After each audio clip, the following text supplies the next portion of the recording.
Olá, olá, muito boa tarde a quem nos assiste, direto aqui da sala da Empresa Júnior, da Faculdade Luciano Feijão. Vamos começar mais um FLF Cash, bem interessante, com uma convidada de fora do estado. A gente diz aqui que Sobral é internacional, então dá para dizer que você é um convidado internacional, Do porque você vem de exterior, fora de né? Sobral, do exterior. Considerando a distância, É uma viagem razoável, né? é É longe, quase do norte ao sul do é Brasil. longe pra caramba, É gente. isso, olha que prazer enorme já estar aqui falando. Professora Cadídia, da Unicinos, prazer enorme estar conversando com você aqui hoje. Pessoa que eu sei que gosta da mesma área que é a área de inovação. Acho que a gente tem muito a conversar a respeito disso. Né? Em nome da Faculdade Luciano Feijão, duas boas-vindas. Assisti sua palestra ontem no Encontro de Iniciação Científica, foi maravilhoso. Nosso papo, inclusive, será norteado por essa palestra, porque eu sei que são tópicos e assuntos que você gosta de conversar. E vamos fazer disso um papo, então, bem legal. Mas eu acho que antes de começar, eu queria pedir para que você se apresentasse um pouco, quem é a Cadídia, pode até a nível pessoal mesmo. Você tem cão, você tem gato, você não gosta de Legal. animais. Legal, joia. Então, muito obrigada pelo convite de vocês, pela acolhida de vocês aqui na Faculdade Luciano Feijão. Aqui no Ceará, minha primeira vez no Ceará, então a minha semana, assim, tá muito completa, tô me sentindo ótima aqui.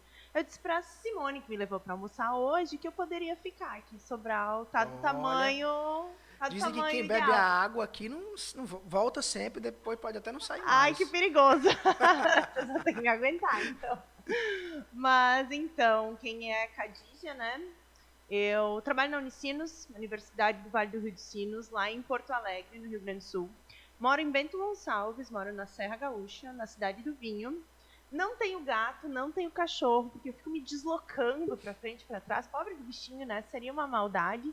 Mas meu hobby, eu sou sommelier, né? Ah, Eu sou sommelier de vinho? Ah, vinho, eu adoro vinhos também. vinho. Ah, então, olha só, tem que me visitar. E o favorito?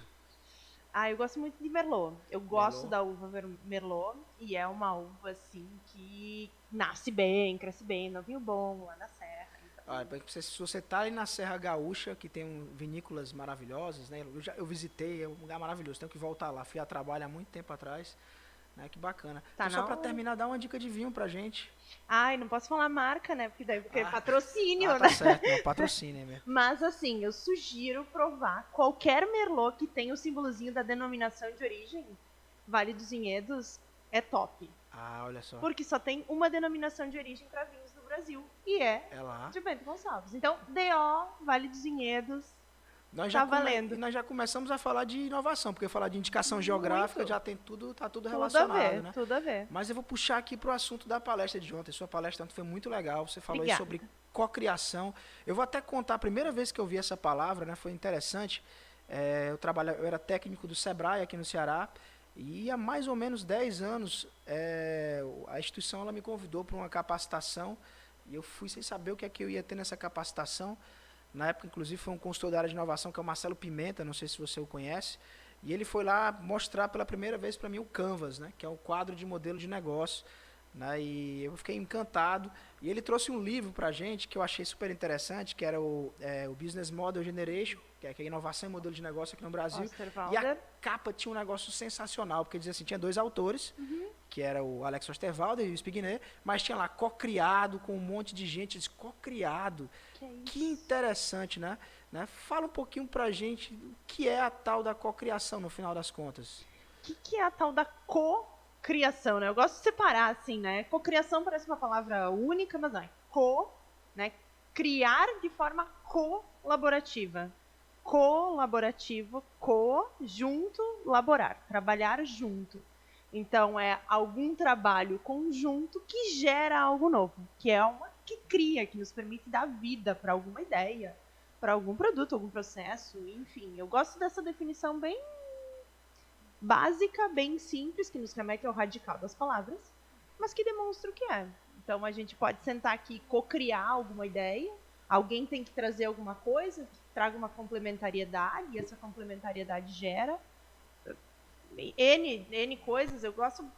Ontem eu trouxe para a palestra o exemplo do prêmio Nobel, né? Para mim ele é clássico, assim, da importância que essa palavra, né, e que esse movimento, não só a palavra, né, mas que esse movimento de co-criar trouxe para a economia atual, Porque no início do século a gente falava muito em competir, né? Cada um por si e vamos embora, né? Atropelando quem vier. E com a demanda de ser mais rápido, de criar mais rápido, de antecipar coisas para o mercado, em termos de organizações mesmo, essa lógica colaborativa da cocriação, ela emerge com muita força, né? E aí a gente olha o Prêmio Nobel, início do século, um pesquisador para cada área, trabalhando sozinho, numa pesquisa que demorou aí 50 anos, é a pesquisa da vida. E a gente vem aproximando assim para as últimas 2, 3 décadas, a gente vê uma dupla ganhando o prêmio em determinada área, um trio ganhando o prêmio em determinada área, o que só prova, né, de que a cocriação ela está em todos os lugares, especialmente na ciência, onde a gente trabalha com ideias, né? E N, ontem, né, trouxe, acho que o exemplo da Anitta aí, né? Poxa, todo mundo viu a Anitta no primeiro lugar do Spotify. E, bem, é a Anitta. Não, pera lá, não é só ela, né? É um grupo de pessoas, né, no caso. Enfim, eu acho que esse é um pouco do espírito, assim, do momento que a gente vive enquanto sociedade, do momento que os negócios vivem, que para a necessidade de inovar, ela é presente. E como é que eu dou velocidade para esse movimento? Só se eu me juntar a quem tem competências complementares, quem é interdependente, para poder dar vida para alguma ideia, para algo novo no negócio, né? Então, mais ou menos por aí, assim, o que é cocriar.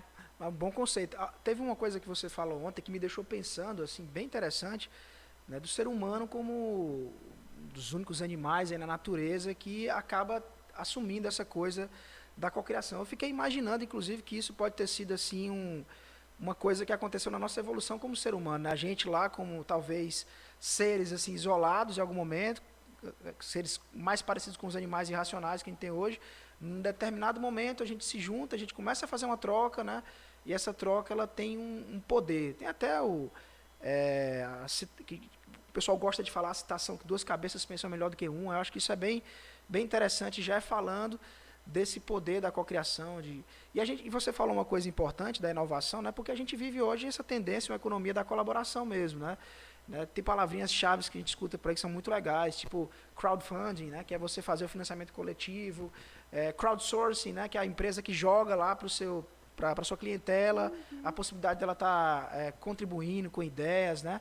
Você consegue ver que hoje a economia caminha para a cocriação, para a colaboração.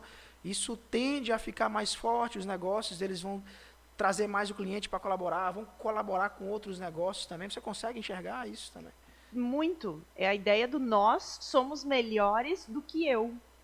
Né? Então, assim, a gente vê na literatura um conjunto de bibliografias que começam a discutir na sociologia a ideia de rede, né?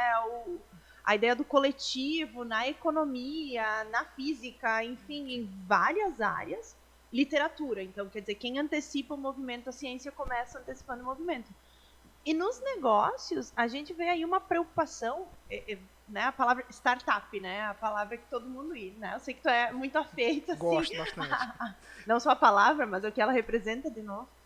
E as grandes empresas, de novo, não tenho como não falar em velocidade, né, mas as grandes empresas preocupadas com inovação, preocupadas em ganhar novos mercados, colaborando com essas pequenas empresas que trazem uma iniciativa, trazem uma solução para um problema, com as startups. Então a gente vê esse movimento, assim, a grande corporação colaborando com a startup. É um dos movimentos que me vem em mente, assim. Nós vemos movimentos territoriais, prefeitos colaborando com empresários das cidades, porque a gente sabe que o Estado já não é mais autossuficiente para manter o desenvolvimento local. A gente vê um conjunto de outras instituições, por exemplo, em Porto Alegre, hospitais e postos de saúde se reunindo para gerar dados, para compilar em plataformas dados dos habitantes da cidade para facilitar quando eles migram de um local, de um hospital para outro, para ter aquele histórico. Enfim, é uma forma de melhorar a gestão, para além da velocidade. Eu vejo que é um movimento que, gosto de dizer, né? A gente não colabora porque todo mundo está fazendo isso, né? Isso não é, isso não é uma lógica de altruísmo, não é uma questão de bondade. É uma questão de complementariedade. Quanto que vai demorar para mim aprender? Tive uma ideia, vou criar uma startup, vou criar um software. Quanto tempo vai aprender para mim? Eu sou economista. Quanto tempo eu vou precisar para aprender Não sou engenheira de software, né? No mínimo eu preciso de 5 anos. Aí como é que eu vou organizar todas essas ideias? 10 anos para mim aprender e conseguir dar vida para o meu software, para a minha ideia. Agora, se eu tiver uma ideia e puder colaborar com alguém que tem esse conhecimento de software, de planejamento de engenharia, bem, talvez em 2 ou 3 anos a ideia esteja no mercado e a gente possa ganhar de forma coletiva. Então, a lógica é de complementariedade. Se eu não tenho competência para fazer sozinho, para atingir determinado objetivo, eu colaboro. Porque se eu tiver competência para fazer sozinho, é óbvio que eu vou fazer sozinho, né? Por que motivo eu colaboraria? Então, eu vejo um movimento cada vez mais das empresas se aproximando de outros parceiros locais, desde pequenos espaços, como, por exemplo, assim, ouvindo o cliente, se aproximando do cliente, se aproximando do fornecedor para melhorar um material, né? Quer dizer, poxa, esse material aqui não está legal, o meu produto fica menos... a qualidade fica um pouco comprometida, eu preciso que o meu fornecedor olhe para isso com carinho, sentar com o fornecedor, colaborar com ele, né? Trocar com ele para ele melhorar a minha entrega da matéria-prima. Eu ouvi o meu cliente quando ele vai lá no saque, ao invés de eu ficar muito irritado com o que ele está trazendo, eu dar voz para isso. A empresa que tem uma universidade do lado e não está dentro da universidade de alguma maneira entregando seu problema, abrindo seu coração para uma aula ou para uma palestra, para um seminário, para um workshop. São formas diferentes de colaborar. E pequenos passos, não tão dolorosos, né? Porque às vezes me abrir para um projeto colaborativo, para uma criação conjunta, isso às vezes é um tempo. E a literatura, ela explica que a gente vai ganhando maturidade em colaboração. Então ninguém começa assim super open e sabendo que prática, que técnica, como fazer, como contratar, como gerenciar de uma hora para outra. Então, num tweet, responder a tua pergunta, né? Sim, eu acho que está mudando, sim, as empresas tradicionais estão buscando entender esses movimentos de colaboração e essas diferentes formas de colaboração. E as empresas pequenas, elas estão atentas a diferentes espaços. O movimento também é de institucionalização. E, bom, tem o cliente, tem o fornecedor, tem a universidade ali ao seu redor. Pequenos, vários caminhos diferentes. Mas um movimento que é, sim, coletivamente. Até a grande empresa que tem recurso, tecnologia, acesso, capital humano, ela está querendo colaborar. Co-criar. Eu acho interessante, você falou aí um ponto muito legal. Um dos temas da tua palestra ontem falava de capacidade relacional.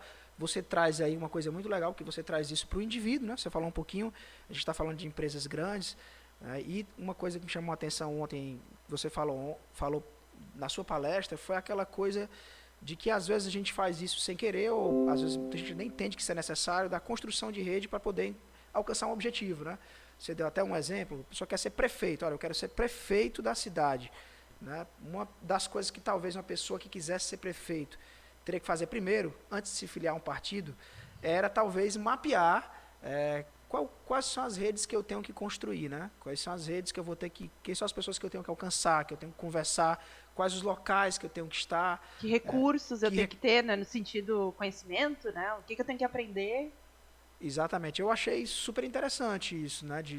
É uma coisa que eu sempre penso muito na minha vida, inclusive, né? Olha, se eu estou querendo chegar a determinado local, né? Quem são as pessoas que podem, de alguma forma, me aproximar, né? E você tirou até o altruísmo de campo, né? Que a gente pode ter um pouco da coisa do altruísmo, mas no final a gente procura essas relações, né? Que vão beneficiar a gente. E uma coisa que você falou muito importante, antes de qualquer coisa, é que tem que ser relações de ganha-ganha. Você colocou isso ontem, não adianta, né? Para muita gente dá errado quando você vai sem nada, você vai lá só absorver daquela parceria, sem entregar nada. Isso normalmente não traz uma relação, né, que seja forte o suficiente para se manter, para gerar uma parceria. Né? Todo mundo tem aquele amigo que só te liga quando precisa, sim, né? Todo E, mundo. e ninguém gosta disso, né? Então esse é o jogo do ganha-ganha. Tipo, me ligar só quando precisa de mim não é legal, né? É um ganha-perde, assim. Então é um pouco dessa lógica, assim, que se fala do ganha-ganha. Poxa, eu me aproximo, mas sabendo aquilo que eu tenho para oferecer e o que o outro tem para aportar, né, para a relação. Acho que isso E é muito é legal. básico. E você falou dessa combinação mesmo de habilidades. Eu estou muito presente no meio de startups e você vai para um evento de startup, né, principalmente eventos aí em que você vai pegar startups do início, bem no comecinho, quando são recomendadas as formações das equipes, né, inclusive tem alguns perfis que são muito comuns. Né, você fala assim, olha, essa equipe vai ter que ter uma pessoa que é do design, uma pessoa que é da área de desenvolvimento e uma pessoa da área de gestão. Né, e aí e é muito nesse sentido, né? Inclusive teve um diagrama que você mostrou que eu achei super legal, que eu me esqueci o nome do autor, mas são 6 quadradinhos e fala Matriz do de compra. Child. Isso, matriz de Child. Child. Pronto, bacana. Que fala um pouquinho pra gente, né? Era essa coisa de quando você falou do benefício, do que você tem, né? E quando você compra, se você vai comprar aquilo, que aquilo não é tão importante para você, você não tem o conhecimento, e no momento quando você tem tudo, você produz.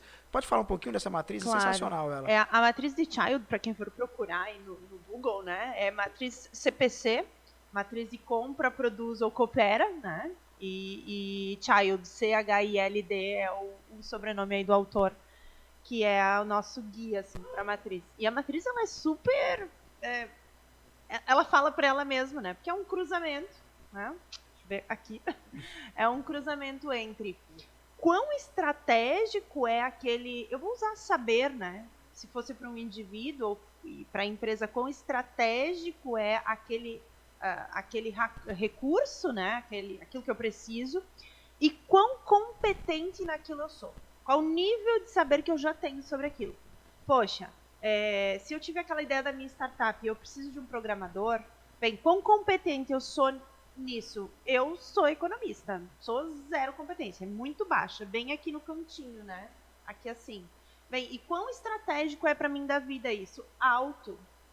Se a competência em fazer é baixa e o nível estratégico daquele recurso, eu vou chamar assim de conhecimento, for alto, coopera.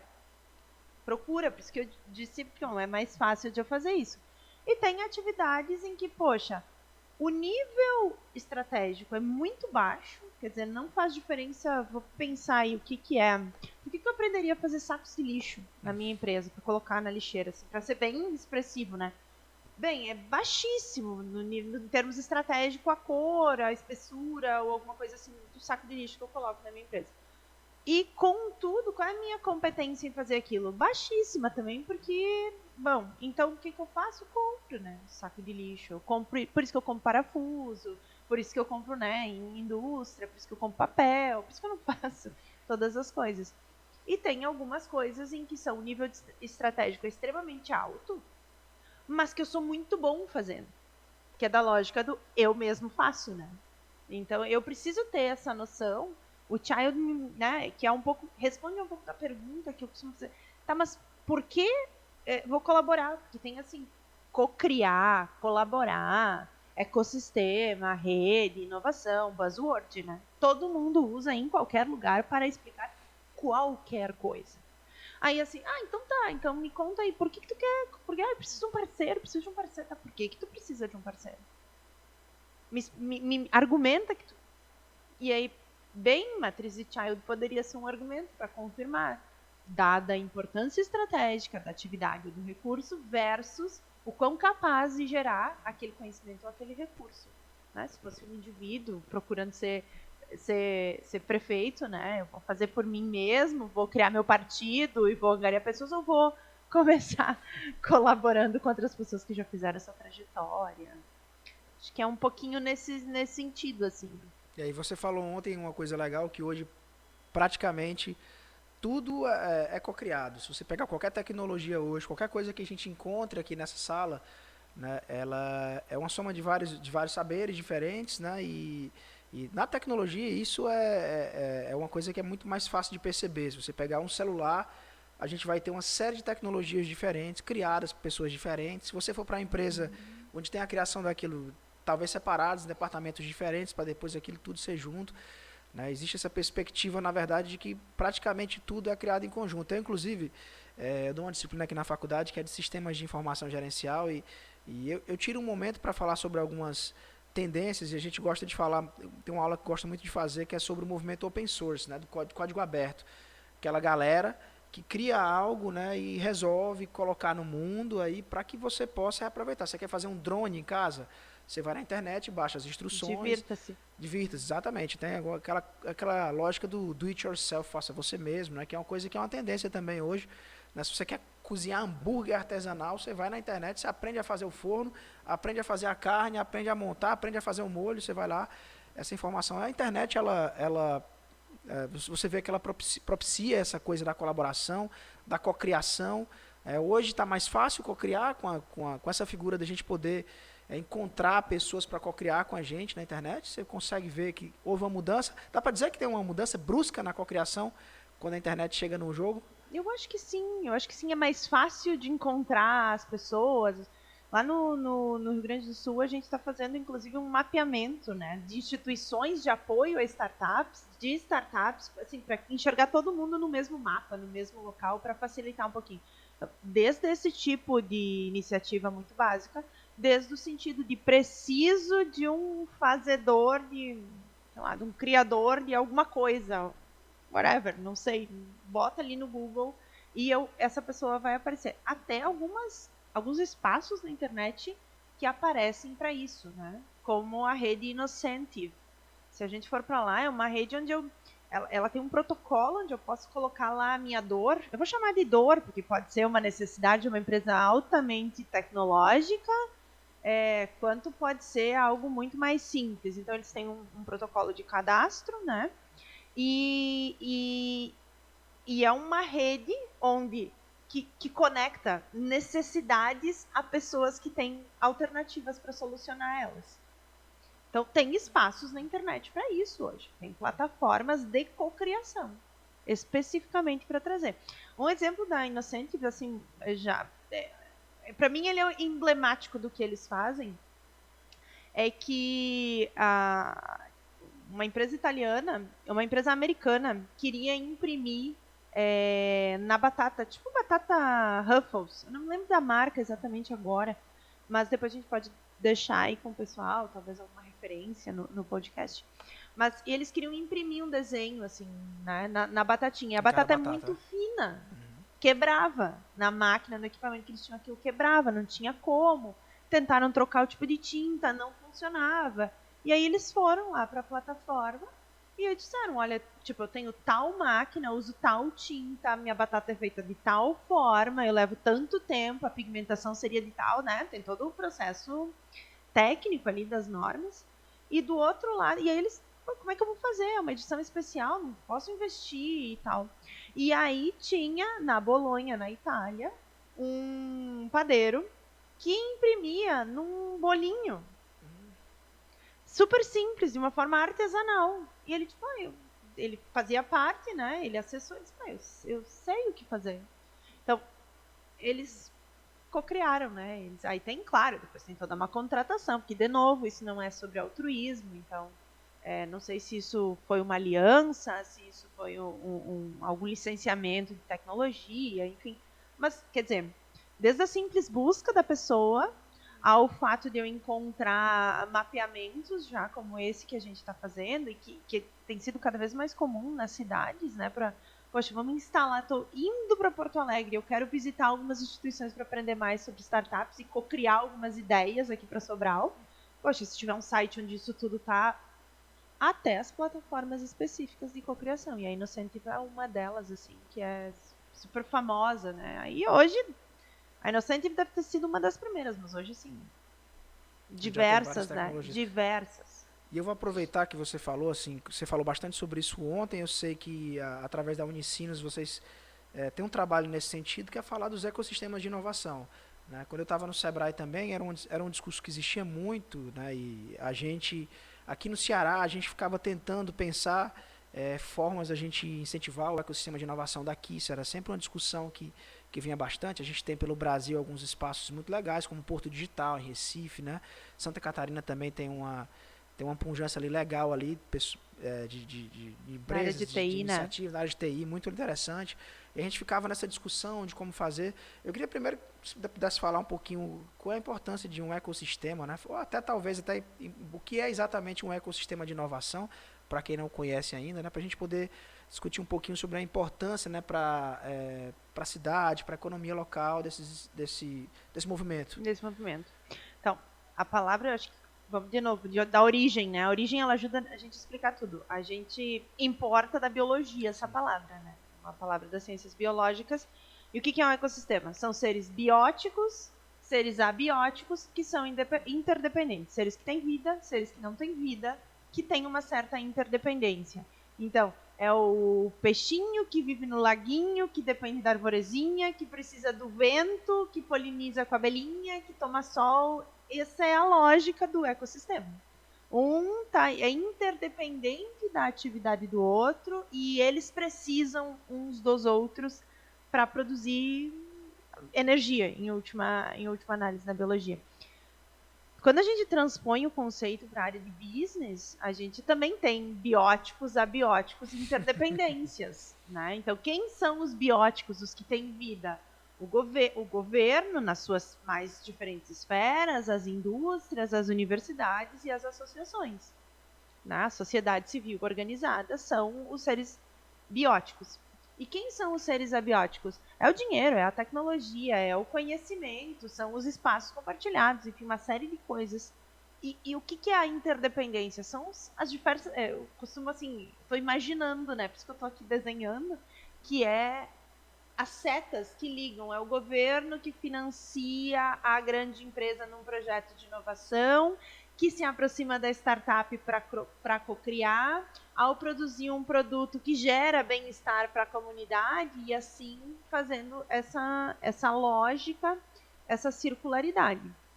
Então, eu gosto de olhar o ecossistema de uma lógica territorial, que são todos esses atores de forma assim, conectados por um valor comum.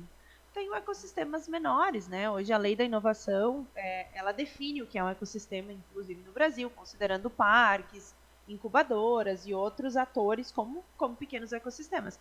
Assim como eu posso, na biologia, chamar um lago de um ecossistema, como eu posso chamar a floresta do ecossistema, como eu posso chamar o planeta Terra, que é o conjunto, né, dos ecossistemas de um grande bioma. Então, a gente também, no mundo dos negócios, pode falar disso. E por que, né, que a gente tem falado tanto hoje em dia de ecossistemas de inovação? Porque há um tempo que a gente percebe que os locais, que essa junção de atores, essa proximidade geográfica, cognitiva, pessoal, ela importa para o processo de cocriação. Né?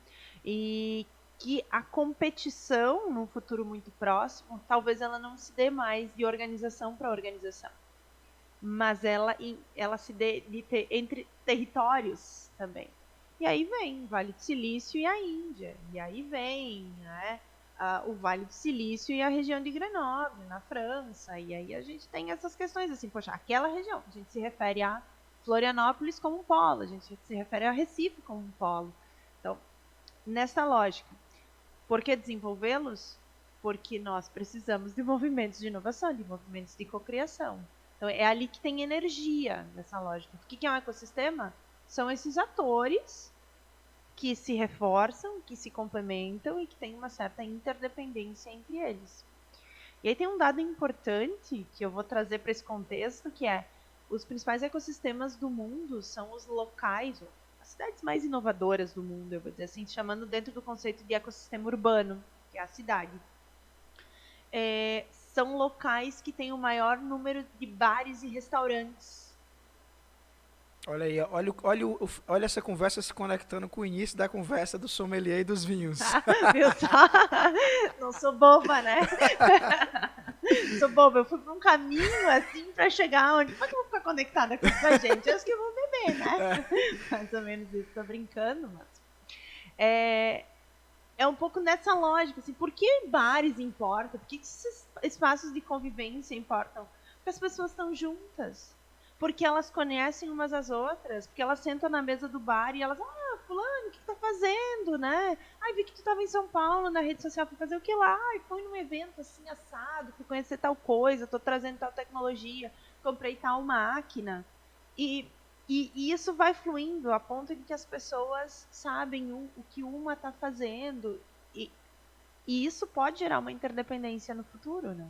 É um senso de comunidade que ele contribui aí muito forte para a inovação. Imagino que esses espaços Sem todos têm. sombra de dúvida. Essa coisa do bar, a gente fala aqui brincando, mas eu já vi vários eventos assim legais da área científica, inclusive, né, que as pessoas vão ao bar para poder fazer o encontro, porque é um espaço realmente de você trocar informação. No fim tudo é sobre troca, né? Você Uhum. inclusive falou isso ontem bastante, né? E de criar laços também, É que você falou isso. bastante. Então, acho que faz muito sentido essa coisa de estar relacionado com o espaço onde as pessoas elas se entendem como comunidade. Tem um negócio super recente hoje, que são os espaços de coworking, né, que eu acho sensacional a proposta do espaço de coworking, né? Muita gente vai olhar como um lugar que você vai trabalhar pagando pouco. Você pode olhar isso, eu vou lá porque eu não vou ter uma sala, eu vou trabalhar num mesão com um monte de gente, então eu vou economizar. Mas uma forma legal de você ver o coworking é você sentar com o seu notebook numa mesa, né? Dividir aquele espaço e tem do seu lado uma pessoa que é um contador que está ali, na sua frente tem um advogado, né? Você não precisa exatamente estabelecer um vínculo de trabalho com aquele pessoal, mas você está ali no momento de aperreio, como a gente fala aqui no Ceará, você pode consultar o contador e o advogado que está ali pertinho de você, né? Esses espaços eles são sensacionais, eu acho, né? Um conceito muito legal, atual e eu sei que essas regiões altamente inovadoras no mundo, elas estão cheias de espaços colaborativos, né? A gente está vivendo É acho que isso. agora é o momento da colaboração, não é É isso? isso, é isso. A gente percebeu. Tem um autor que chama Ron Boschman e ele estuda proximidades dos seus mais diferentes, né, os mais diferentes tipos de proximidades.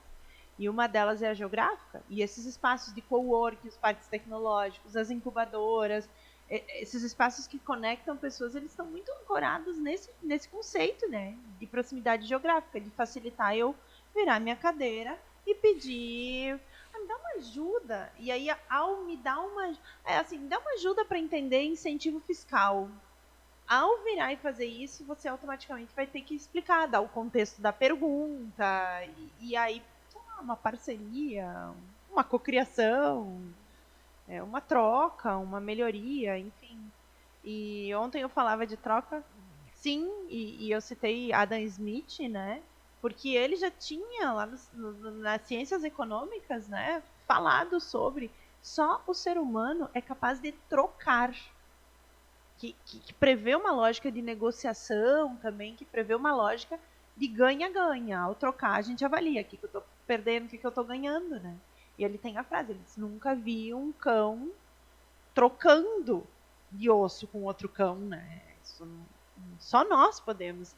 Então, criar espaços para nos conectar, nós, seres humanos, é essencial.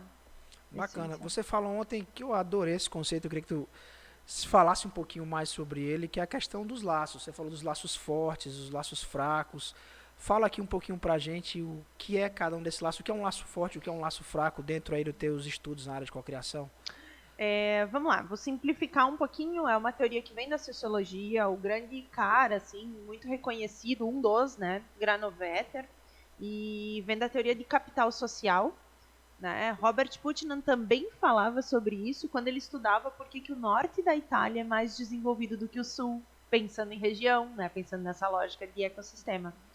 E o norte da Itália, muito mais desenvolvido do que o sul, pela constituição dos seus laços. Então, existem muito mais laços, existe muito mais capital social no norte do que no sul. E isso explica todo o desenvolvimento. Mas vamos lá. Laço forte é aquele laço que é como uma amizade. Poderia dizer que um amigo é um laço forte. Alguém que me conhece muito bem, alguém que é parecido comigo. Às vezes a gente faz um laço forte com alguém com quem a gente trabalha de forma recorrente. Alguém que tem até uma distância cognitiva menor entre né, ou duas empresas ou dois indivíduos, ela é um pouco menor, porque a gente está acostumado a trabalhar junto, tá próximo, facilita o contato, né? Um colega de trabalho, muitas vezes, que trabalha comigo na mesa do lado, ele é um laço forte. E o laço fraco é aquela pessoa que eu conheço, eu sei o que ela faz, ela me conhece, sabe o que eu faço, mas a gente não tem essa troca constante. E o laço fraco é justamente aquele que é capaz de oxigenar uma relação entre uma série de laços fortes. E aí que vem a lógica da colaboração. Uma organização ela pode ser compreendida como aquele espaço que tem uma série de laços fortes. Né? As pessoas se conhecem, elas trabalham juntas. A cultura molda a forma como elas pensam, como elas fazem negócios, como elas negociam, como elas criam. Né? E aí, quando eu vou colaborar com uma outra empresa, ou com um governo, um órgão do governo, ou com uma universidade, laços fracos, né? Eles vêm para oxigenar meu modus operandi. Porque eles vêm com outra cultura, com outras ideias, outras formas de fazer e tudo isso.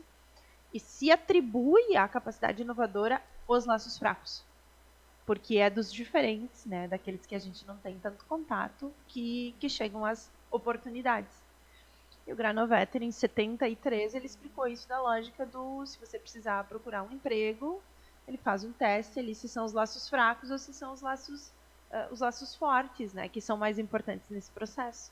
Atribuindo aos laços fracos isso, né, porque os laços fortes pensam como você, provavelmente conhecem seus defeitos, sua cultura, sua casa, sabem que você é desorganizado ou não é, sabe que, né, conhece tudo isso. O laço fraco não. Né? Então é muito mais fácil ele te apresentar uma oportunidade do que um laço forte. Então, um pouco nessa lógica, não sei se ficou claro assim, João. Ficou. Né? Inclusive, nós aqui, a gente se conheceu ontem, nós somos um laço fraco. Né? Mas tu sabe hoje do que eu gosto de fazer, eu sei quais são os teus interesses. Se eu tiver alguma oportunidade na Unicinos, eu vou te contatar e a gente vai fortalecendo esses laços.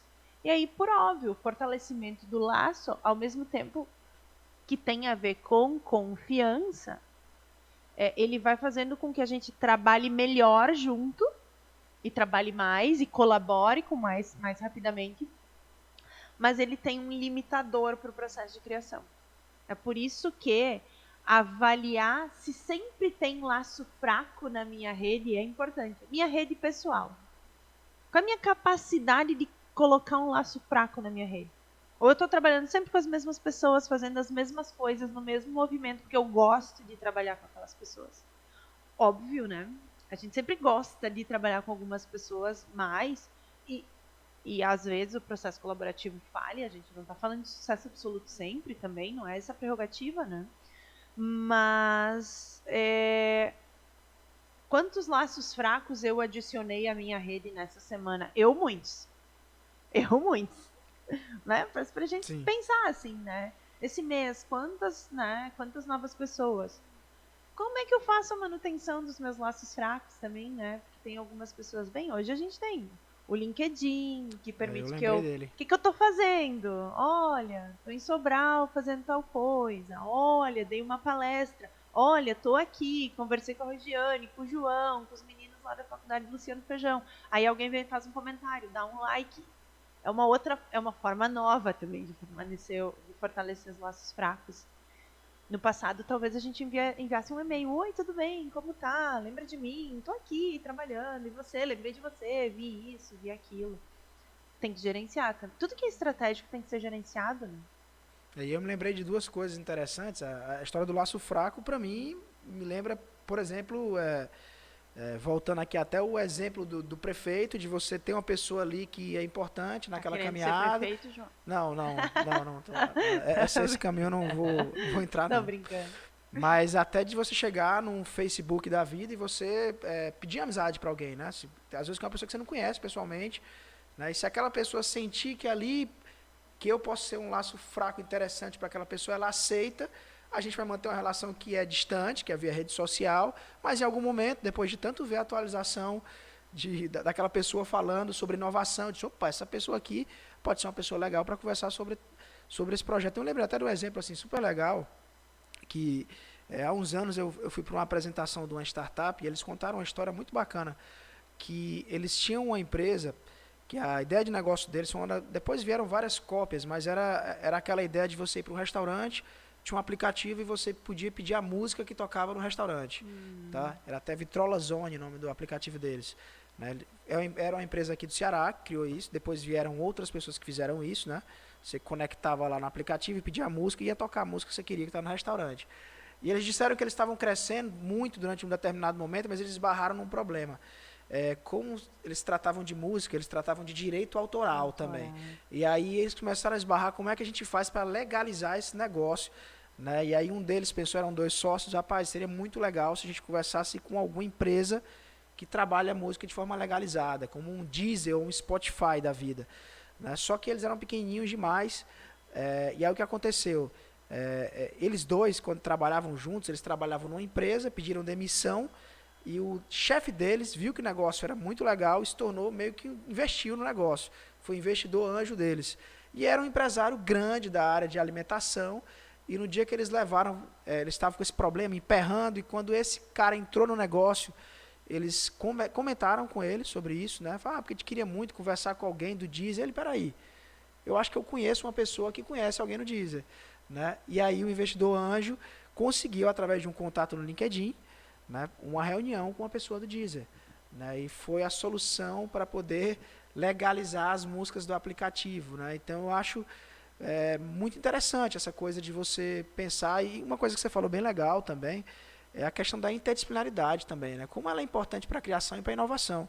Né? Se você for para qualquer equipe aí que trabalha inovação, que trabalha criação, né? Qualquer empresa grande, um ID ou uma coisa assim gigante, você vai ver que as equipes que eles montam são equipes interdisciplinares. Vai ter lá um psicólogo, vai ter um administrador, um contador, porque naquela hora de resolver o problema, né?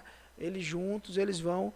Né? É muito mais fácil do que você colocar só administrador junto, só economista junto. Né? Essa interdisciplinaridade ela é muito interessante, né? Para o movimento da inovação. Sem sombra de dúvida. Você pensar. Eu queria aproveitar, estamos chegando quase no final, estamos falando só coisa boa, mas vamos falar uma coisa ruim. O que é que você acha a gente sabe, a gente acabou de conversar sobre isso, que a cocriação é importante, a colaboração é importante, você manter um ambiente favorável à cocriação, à colaboração é importante, seja numa cidade, seja numa empresa.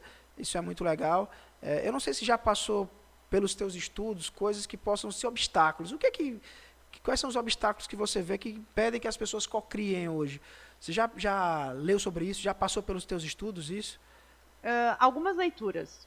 Eu acho que algumas coisas que impedem, assim, ecossistema. Não é ecossistema.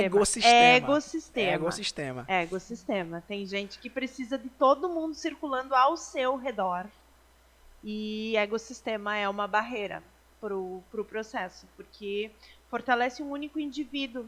E quando ele pensa no seu ego, e ele gosta de estar nesse aspecto, nessa centralidade, ele às vezes está capitalizando informação e ele não está deixando fluir para a rede. Então, ecossistema é algo bem importante para esse... Né? Porque que falha? Ecossistema. Uma outra coisa, a gente fala de interdisciplinariedade, de pessoas diferentes, e tem um estudo até que faz assim, coloca um time de engenheiros para criar um carro e dá o desafio, né, das especificidades, e o time de engenheiro baixa a cabeça, todo mundo pensa igual, todo mundo conhece os mesmos cálculos, todo mundo é quadrado, é uma reta, é essa ferramenta, e lá vão eles, né? 15 dias, carro criado. Aí tu traz assim um sociólogo, um economista, um engenheiro, um arquiteto e um designer para criar um carro. Bem, aí isso leva muito tempo. As distâncias cognitivas, a formação, as experiências, o tipo de investimento em tempo, em estratégias, em rotinas, num time interdisciplinar, ele é muito maior. E isso pode ser um obstáculo quando a empresa não entendeu que eles vão levar 90 ou 100 dias, mas eles vão fazer algo muito melhor e inovador. Porque o sociólogo vai pensar em como as pessoas vão transitar melhor dentro das comunidades com aquele veículo, o economista vai pensar na economia de combustível, na sustentabilidade, no carbono, no CO2. O designer vai pensar, não vai fazer quadrado, retas, e vai pensar todo um movimento, vai pensar na cor, e aí tem toda a questão do, se a pessoa sai de óculos ou não. Eles vão querer experimentar, né? Eles vão querer levar, lembra do carro da Honda, né? Ela coloca os engenheiros, antes de criar o City, ela coloca os engenheiros na rua, ela diz assim, agora vocês vão para a rua. Então, esse grupo vai no supermercado, aquele outro grupo vai para o centro da cidade, aquele outro grupo vai... fazer o quê? Criar um carro. Como assim? Vão observar. Vão lá, vão ver o que acontece no supermercado. E aí eles trazem coisas no sentido assim, poxa... Tem mãe que vai com a criança no supermercado e tem que colocar aquele monte de sacola no carro. O porta-malas não pode ser alto, ele tem que ser baixo para facilitar todo esse movimento. Poxa, olha, todo mundo anda de óculos de sol lá, tal cidade ensolarada. Eu preciso ter um lugarzinho para a pessoa entrar no carro e deixar o seu óculos guardadinho num lugar especial. E o cartão? Pois é, as pessoas andam com cartão, shopping, entra e sai. Tem que ter um outro compartimentozinho para... Isso leva tempo. Tempo é dinheiro. Então, assim, esse grau de investimento, esse grau de instrução, esse grau de formação numa equipe interdisciplinar ou multidisciplinar pode ser um problema, pode ser um desafio. A formação de ecossistema, especialmente se a gente for olhar um território, quando lideranças puxam esse processo, isso mexe muito com interesses pessoais, Existem né? vaidades, Com poder. né? Tem poder é algo inerente. Sim. Poder e inveja, tem estudos na área de gestão sobre poder e inveja em organizações, então por que a gente vai ignorar aqui que no processo de cocriação é lindo, divertido, brilhante, né, como eu sempre digo? Não, é próspero, mas dá trabalho. Então eu vejo assim essa questão de investimento, essa questão do tempo, essa questão dos pontos focais, eu diria assim, desses gatekeepers, da preparação dessas pessoas. Nós não estamos preparados, a escola não nos prepara para a cocriação, a universidade ainda não nos prepara para a cocriação. Né? Sei que a gente está num ambiente universitário, eu venho de uma universidade, e isso precisa ser muito trabalhado. Esse processo, esta competência, ela precisa entrar nos currículos. Ela precisa ser... Nós estamos, assim, vivendo a máxima de quero colaborar, preciso colaborar, mapeei minha rede, vi complementariedade, agora vai. Eu não sei como fazer. Me aproximo, vou lá, não sei. Porque me prepararam para quê? Para networking, para me aproximar, para ter. Me prepararam para o pensamento crítico, me prepararam para a solução de problemas e para aquelas competências aí do século. E a capacidade relacional. Então, esse também eu acho que é um desafio, assim. As pessoas, nós não estamos preparados para isso. Então, a gente precisa buscar conhecimento sobre isso. Entender por que confiança importa, como é que se constrói reputação, como é que eu faço esse mapeamento, como é que eu negocio esse tipo de relação, enfim. Acho que algumas coisas, sabe, João, assim, que eu poderia dizer que pode levar. A gente tem um projeto em Porto Alegre de desenvolvimento da cidade que se desdobrou numa série de projetos. A gente considera que o grande projeto, que se chama Pacto Alegre, é um sucesso. E ele se desdobra em vários pequenos projetos colaborativos. Alguns não deram certo. Por quê que eles falharam? Então, a gente tem algumas hipóteses que passam por esses elementos que eu citei. E dentre eles, também a distância cognitiva, né? Que vem dessa lógica. Não tivemos tempo de preparar, de recurso, formação, e por aí vai. Imagino. Olha, o papo tá maravilhoso, mas acho que já tomamos bastante aqui tempo. Eu queria agradecer, foi um papo sensacional. Ficaria horas conversando sobre isso, como apaixonado por inovação, por cocriação. Ficaria bastante tempo aqui se fosse necessário. Agradeço demais a sua presença aqui, sua vinda a Sobral. Né? Vários laços aí foram criados, fracos por enquanto, talvez fortes. Vou lhe adicionar no Facebook para que você seja aí um laço fraco. Ficar observando a hora, quem sabe, né? Futuramente. Mas eu agradeço. Queria só que você desse uma palavra final aqui. Espero que você possa voltar aqui um dia, mais uma vez, para a faculdade, para outras palestras, outros momentos, outras cocriações, né? Outras cocriações, é isso aí. Obrigada a vocês pelo convite, por estar aqui, por terem me convidado para gravar o podcast e tudo mais. Acho importante dizer para todo mundo que o fato de eu estar aqui também vem de um processo de colaboração, né? De uma parceria entre a Faculdade Luciano Feijão e a Universidade do Vale do Rio dos Sinos, a Unicinos. Nós temos um programa em conjunto de doutorado e uma turma de mestrado também. E estamos aí cocriando, temos muitas ideias, temos muitos benefícios ainda, muitos frutos dessa parceria para colher. Então, a gente não só estuda a cocriação e colaboração, mas bota em prática. Né? Os resultados de inovação, eles vêm com o tempo. Que bacana. Então, a gente já pode esperar que você vai voltar mais vezes aqui. Eu espero voltar. Espero voltar. Ainda vão ter rodadas de vinho aqui futuramente. Quem sabe? Eu faço vinho, João. Eu não contei que Você eu faço faz vinho meu em vinho. casa? Mas pisa na uva e tudo? Não. Ninguém pisa mais na uva hoje, ninguém né? pisa mais na Só uva. mesmo nas experiências, só turista. Só nas experiências lá de economia da experiência que você bota a turistinha pra pisar na uva. Exatamente, só turista. Mas você faz vinho? Faço vinho. Já tem um rótulo, um nome, alguma coisa? Não tem rótulo, não tem nome, só para os visitantes em casa. Ah, rapaz, agora eu quero tomar esse vinho. Então, próxima vez. Tá promessa, tá gravada, viu essa promessa? Tá bem, vamos providenciar isso. Olha só, pois muito obrigado, agradeço a quem nos assistiu aqui hoje, esse foi mais um LFcast. Muito obrigado, boa tarde, até a próxima. Obrigada. Joia, João.